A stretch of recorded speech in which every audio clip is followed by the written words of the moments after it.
13절을 읽을 테니까 여러분 다 같이 14절을 읽으시기 바랍니다.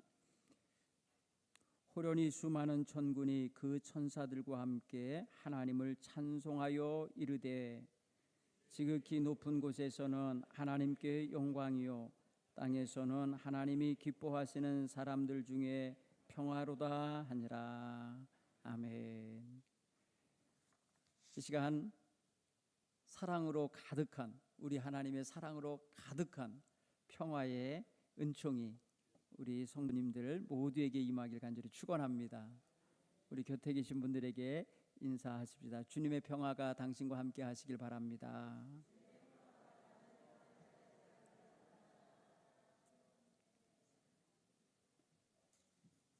오늘 성경 이야기는 우리가 잘 아는 성탄절 메시지 속에 담겨 있는 들에서 목자들에게 들려진 첫 번째 하늘의 찬송, 천군 천사의 찬송 소리입니다. 오늘 이 찬송 소리에서 우리는 하늘에서 땅으로 전해주시는 평화의 인사를 받게 됩니다. 우리가 평화의 인사를 이렇게 주고받을 때 우리는 아무런 상대방에 대한 선입견이나 아니면 마음의 어떤 감정과 어떤 안 좋은 어떤 경험과 생각을 다 내려놓고 안녕하세요 이렇게 하잖아요. 그 안녕을 바라는 그 마음 속에 사실은 상대방의 평화가 있기를 원하는 겁니다. 그렇게 생각할 때에 오늘 우리의 인사말 속에도 평화가 담겨 있고 안전함을 기원해 주는 마음이 담겨 있듯이 예수님이 탄생하신 날 들에서 자기 양떼를 지키던 목자들에게 하나님의 천군 천사가 나타나서 전해준 평화의 인사입니다. 찬송가 내용 속에, 찬송 속에 들어있는 그런 가사였을 것입니다. 오늘 우리는 그런 면에서 온 세상을 구원하기 위하여 낮은 자리, 천한 자리로 마다하지 않고 오신 예수님을 기뻐하며 맞이하는 성탄절의 백성이 됐습니다. 그래서 우리는 이 기쁜 소식을 온 세상에 전하는 자로 살아야 하는 위치에 있습니다. 목자들이 처음 전한 그 기쁜 소식이 오늘 우리에게까지 전해지고 있는 것처럼 우리가 지금 이 시대에 전하는 소식이 또 우리 후대에 수천 년 후에 사람들에게까지 전해지는 그러한 인사가 되리라 믿습니다. 성탄절은 단순히 한 아기의 탄생을 말하려고 하는 게 아닙니다. 사실 1년 365일 우리가 알지 못하지만 매일 아기들이 태어나고 있습니다. 사실 매일이 365일이 누군가에게는 생일날이에요. 우리 생일날이 아니어서 그렇지 다른 사람들도 그 사이에 다 태어나기 때문에 하루도 빠짐없이 누군가의 생일날이에요. 그렇게 생각해 보면 모든 날이 좋은 날이에요. 생일 맞은 사람만 그날 좋은 게 아니고 사실은 하나님께서 주신 모든 날이 좋은 날들이에요. 그래서 모든 날이 평화로워야 돼요. 모든 날이 그래서 모든 사람 누군가의 생일날이고 누군가가 세상에 태어난 날인데 그날이 불안하고 그날이 정말 불안전하고 그날이 정말 그 가정이나 그 인생에게 불행이 닥치는 날이면 얼마나 그게 슬프겠어요. 그렇게 생각해보면 365일 모든 날이 평화가 감도는 날이 되어야 돼요. 세상에 평화가 임해야 돼요. 하나님께서는 하늘의 평화를 땅의 사람들에게 주시려고 평화의 왕 예수님을 사랑의 선물로 주신 그날이 바로 성탄절이에요.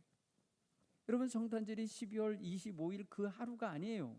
그날이라고 우리는 생각할 수 있지만 이거는 로마 당국이 기독교를 공인하면서 성탄절의 날을 당시에 로마 사람들이 지키던 태양신을 섬기던 날, 온 세상에 빛을 비추는 태양을 신으로 섬기던 우상 숭배하던 사람들의 날짜, 그 태양절이 사실은 성탄절로 바뀌었을 뿐이에요.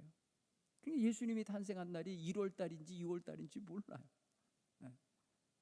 중요한 거는 뭐냐면 1년 365일이 누군가에게는 예수님 처음 만나는 날이요, 그날이 바로 예수를 영접하는 날이고, 그날이 회개하여 주님을 나의 구세주라 고백하며 그 심령 속에 임하시는 주님과 눈물 콧물 흘리며 맞이하는 날이라고요.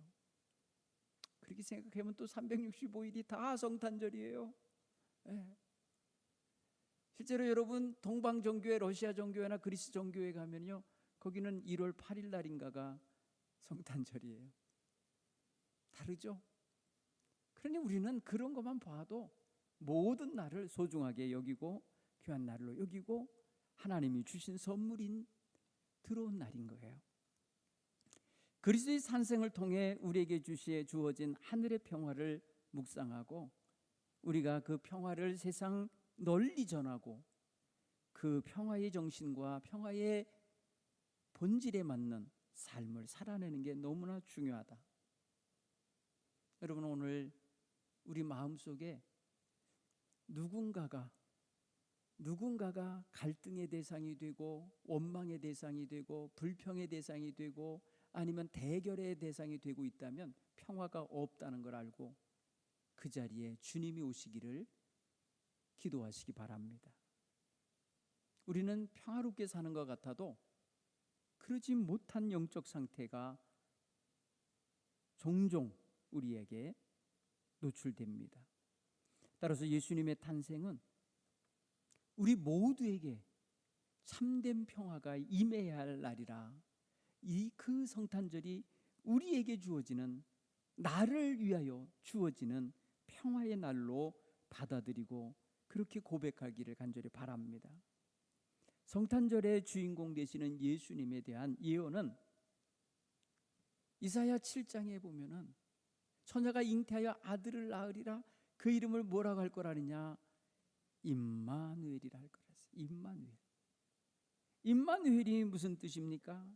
하나님께서 우리와 함께 하시도다라는 뜻이에요. 하나님께서 우리와 함께 하신다는 거예요. 여러분, 평화는요, 하나님이 함께 하실 때 얻어지는 거예요. 평화가 없는 마음, 하나님 계시면 돼요. 그 마음에 하나님이 다스려 주시고 평화롭지 못하게 만드는 마음의 파고가 일어나게 되는 그 감정의 물결, 그 흙탕물 같은 마음, 거기에 하나님께서 임재하시면 흑암과 혼돈의 세계 속에 하나님의 영이 운행하시면 그 안에서 새로운 창조의 역사가 일어나게 될 거예요. 따라서 성탄절은 온 누리에, 온 백성에게 하나님이 함께 하시겠다고 하시며 오신 날인 거예요. 임마누엘의 날이 되는 것입니다. 저 초라한 마국간에만 오신 게 아니에요. 저 2000년 전에만 오신 게 아니에요. 오늘 이 시대 여기 우리의 심령, 우리의 가정, 우리의 삶의 자리에 우리 하나님께서 임마누엘 하시며 우리에게 평화를 주시기 위해 오셨음을 확신하시기를 바랍니다.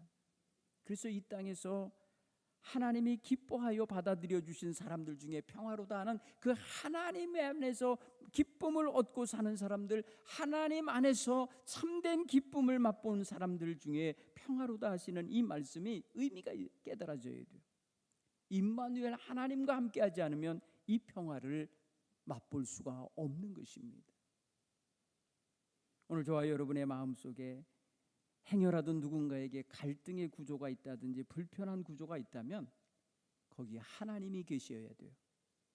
하나님이 없기 때문에, 하나님 앞에 그 다스림을 받지 못하기 때문에 평화가 없는 거예요. 예수께서 죄로 인해 멀어진 우리 인생들을 하나님께로 이끌어 주시며 참된 화목의 길을 열으시는 화목제물이 되시기 위해 오신 거거든요. 화목제물이라는 게 뭐예요? 평화를 일구는 제물을 말하는 거예요. 평화를 만들어내는 제물. 왜 싸우셔? 평화를 만드시란 말이요.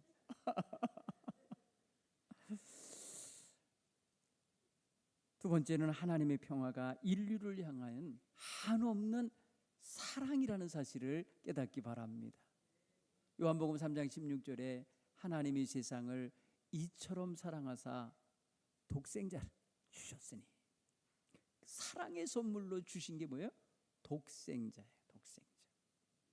그런 면에서 생각하면 하나님의 한없는 사랑의 선물이 오늘 우리에게 오신 그 놀라운 날이 바로 성탄절이라고 생각하며 우리는 성탄절을 맞이해야 하겠습니다.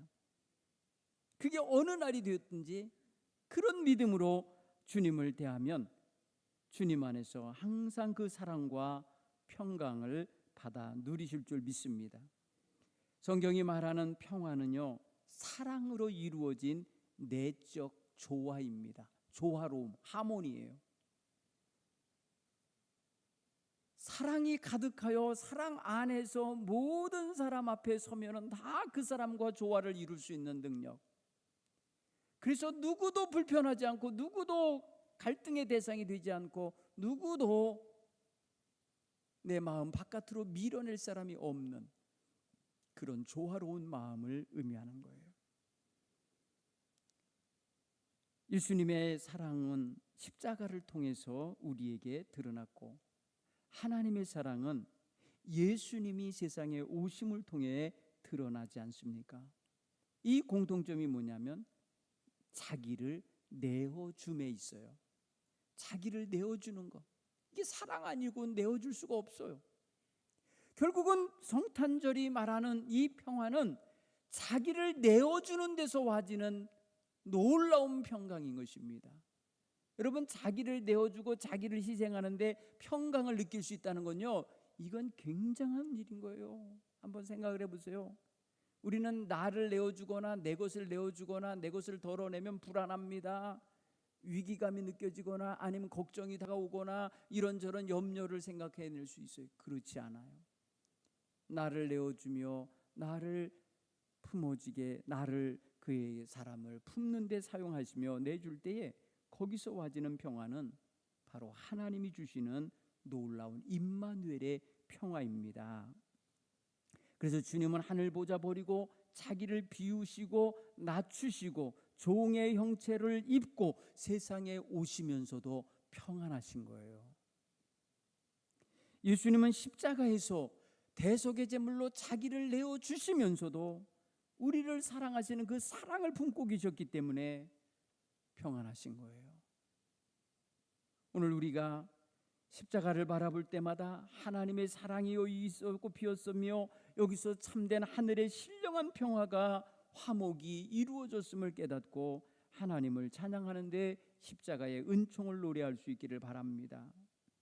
십자가를 통해서 구원이 임했고, 십자가를 통해서 하늘의 기쁨이 임했고, 십자가를 통해서 하나님의 평강이 우리에게 임하였기에 우리 주 예수 그리스도께서 세상에 오신 그 목적이 이 귀한 것을 주시고자 오신 거예요. 이 귀한 것을 얻게 하시려고 오셨으니 우리는 너무나도 행복한 그러한 성탄절을 맞이해야 하는 것입니다. 우리가 아직 죄인 되었을 때에 그리스도께서 우리를 위하여 죽으심으로 하나님께서 우리에 대한 자기 사랑을 확증하셨느니라. 로마서 5장 8절에서 이렇게 말씀하고 있어요. 우리를 향한 하나님의 사랑이 바로 예수 그리스도의 십자가의 죽으심 속에서 확증이 되어지고, 예수 그리스도 그분을 통하여서 하나님의 사랑이 우리에게 임함으로 말미암아 우리는 하나님과 평강의 관계, 평화의 관계를 누리게 되었다는 사실이죠. 우리는 예수님이 없이는 하나님과 평화의 관계를 유지할 수가 없어요. 우리는 죄인이기 때문에 하나님의 원수 되어지는 자리에 가게 되어 있지 하나님과 화목하게 서 있을 수가 없어요. 예수님 없이는. 그러므로 예수님의 탄생하셔 내 가운데 나에게로 오셨다고 하시는 이 사실은 하나님과의 관계를 회복시켜 주시는 너무나도 중요한 역할자가 되시고자 오신 것입니다. 그러므로 예수 믿는 사람들은 하나님과 화평하듯이 사람들과도 당연히 화평하셔야 하는 것입니다. 누구도 불편한 사람이 있으면 그 사람을 놓고 그 사람을 대하며 거기 하나님이 계신지, 거기 예수님이 들어오셔서 나랑 그 사람 사이에 역사하고 계신지를 보셔야 돼요. 하나님이 용서하시고 하나님이 품으시고 하나님이 인도하시고 사용하고 있는 그 사람을 우리는 자꾸 밀어내려고 하면 안 돼요. 제가 요새 우리 성도님들의 마음속에 평화가 있기를 위해서 기도하고 있습니다. 행여라도 여러분 속회 조직하고 선교회 조직되어지고 이런저런 관계 사역 조직되어 가면서 불편한 마음들 갖지 않기를 바랍니다. 겉다르고 속다르게 행동하면 외식하는 자가 되는 거예요. 불편하고 힘들면 거기 주님이 계시도록 내가 이번 성탄절엔 정말 저 사람을 품을 수 있는 그런 평화를 얻어야 되겠다. 내가 이번 성탄절에는 저 사람까지도 용서할 수 있는 사랑으로 오신 주님을 내가 모셔야겠다. 이렇게 성탄절의 주인 되시는 우리 주님이 내 삶 속에 깊이 관여하시고 깊이 들어오셔서 나의 삶을 새롭게 변화시켜 주시기를 간구하며 살아가길 바랍니다. 그래서 성탄절에 선포되어지는 이 평화의 메시지는 온 누리에 퍼져야 될 기쁨의 소식이 되는 것입니다. 그래서 이 평화의 메시지가 곧 온 백성에게 미칠 기쁜 소식 유앙겔리온이라고 하는 복음이 되는 것입니다. 하나님과 화목되어지게 하시려고 오시는 주님, 하나님의 한없는 사랑을 받아 누릴 수 있어 죄 용서받고 하나님과 화목하게 되어지게 하시려 오시는 예수님을 우리가 만나게 되는 시간이기 때문입니다.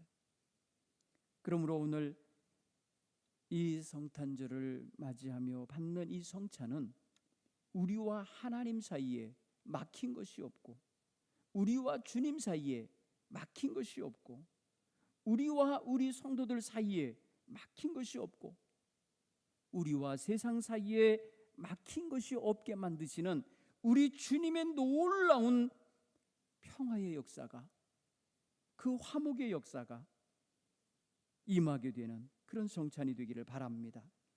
그래서 성찬을 통해서 우리 주님의 정신, 우리 주님이 오셔서 이루시는 십자가의 은총을 우리가 온전히 받아 누리기 바랍니다.